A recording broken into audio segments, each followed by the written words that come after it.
le mal du pays. On sait mieux le français au pays de la neige. Éloignons cet enfant de nous, se dirent-ils.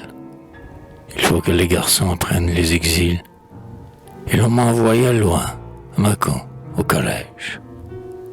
Ah, comme je pleurais là-bas, pauvre petit. Mes compagnons de classe en ont gardé mémoire. Et ceux qui m'ont revu m'en ont redit l'histoire. Plus de gaieté d'enfant, de jeu ni d'appétit. Et mes grands yeux encore agrandis par la fièvre poursuivaient fixement le songe de retour. Je mourrais de regret de soleil et d'amour. Les lettres du pays ne quittaient plus ma lèvre. Pourtant les bois sont beaux où l'on allait courir.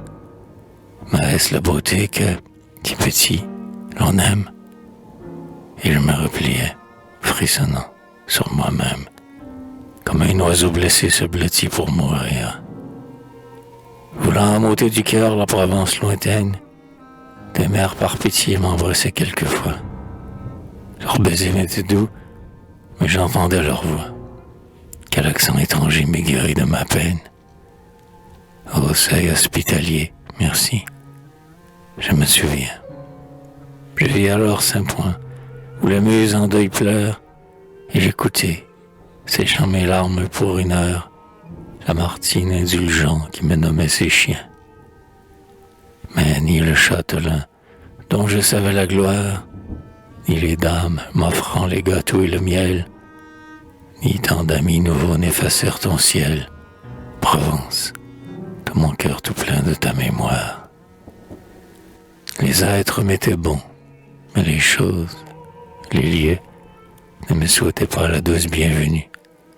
Et je voyais, craintif, sur leur face inconnue, comme une indifférence errante dans des yeux. Ouais, je me comprenais indifférent aux choses, car leur face a des yeux, leur silence a des voix, et c'est ce qui fait peur aux enfants dans les bois. Ils devinent dans tout des paupières écloses. Chez nous, je ne craignais ni le roc endormi, ni l'antre plein d'échos, ni la falaise amère. La terre, m'accueillant comme une bonne mère, disait aux bois émus, c'est le petit ami.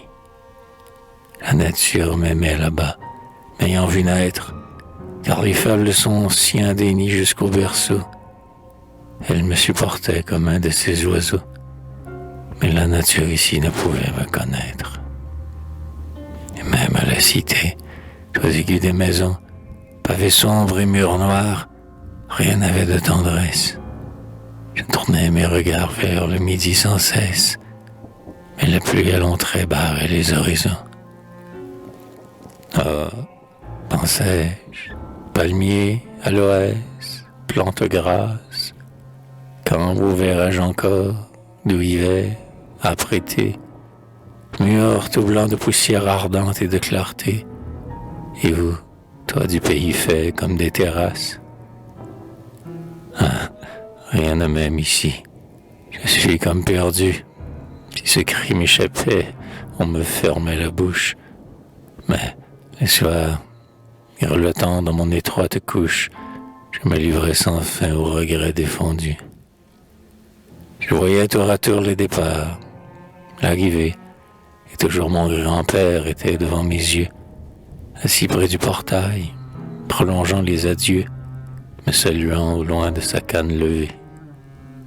Il fallut m'emporter en Provence, un beau jour, sa rêve intérieur m'ayant consumé l'âme. Le soleil ralluma ma vie avec sa flamme, au souvenir sacré, ce moment du retour. J'avançais les pins, les collines natales, vite me racontait tout mon petit passé. J'avais fait une chute au bord de ce fossé. Là, j'avais pris un nid, et plus loin des cigales.